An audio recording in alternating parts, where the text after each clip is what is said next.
இந்த சட்ட ஒழுங்கு சந்தி சிரிக்கிறது என்று கூறுவதை விட சட்ட ஒழுங்கு எங்கே என்று கேட்கும் அளவிற்கு தான் இந்த திமுக அரசு இருக்கிறது. காலையில் திருச்சியில் அந்த மாணவி பாதிக்கப்பட்ட செய்தி அவ்வளவு கொடுமையானது. மயக்க மருந்து தெளிச்சு ஆட்டோல கூட்டிட்டு போயிருக்காங்க.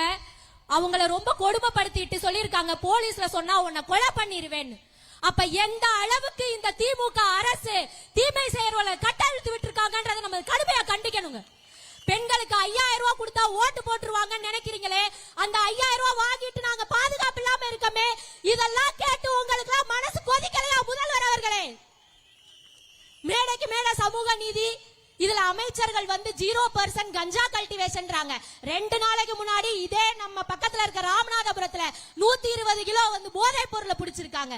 இப்படி பெண்களோட கண்ணீர்ன்ற கடல்ல தான் இந்த திமுக ஆட்சி கப்பல் மிதக்குது. இன்னைக்கு ஒவ்வொரு வீட்டிலையும் போதையால பிரச்சனை, இந்த நாட்டிலையும் போதையால பிரச்சனை. இங்க ஒவ்வொரு சமூக நீதி பிரச்சனைகளையும் நாங்குநேரியில இருந்து மானாமதுரை வரைக்கும் எல்லா இடத்துலயும் சமூக நீதி பிரச்சனை நடக்குதுன்னா அதற்கு காரணம் வாயால வடசுடும் இந்த திமுக அரசு தான். எல்லா இடத்துலயும் எல்லா மக்களுக்கும் பாதுகாப்பு இல்ல. SOP எடுத்துக்கிட்டாலும் 5000 பேர் வரைக்கும் இருக்க கூட்டத்திற்கு அவங்க பாதுகாப்பு தருவாங்களா? அப்ப 5001வது வர ஆளு உங்களுக்கு வரி கட்டளையா? அந்த மக்களுக்கு பாதுகாப்பு கொடுக்க வேண்டியது உங்க கடமை இல்லையா முதல்வர் அவர்களே? இதுலயும் இன்னொரு மிகப்பெரியது என்னன்னா, தன்னார்வலர்கள் எத்தனை பேர் வரணும்ன்றதா அரசு நிர்ணயிக்குமா? ஆனா அதே நேரத்துல ஒரு மாவட்டத்தில் நடக்கும் கூட்டத்துக்கு எத்தனை காவல்துறை அதிகாரிகள் வரணும்ன்றத முடிவு செய்வதா அந்தந்த மாவட்ட அதிகாரிகளா? அப்ப இது ஒரு மாவட்டத்துக்கும் ஏற்ப மாறுபடும்.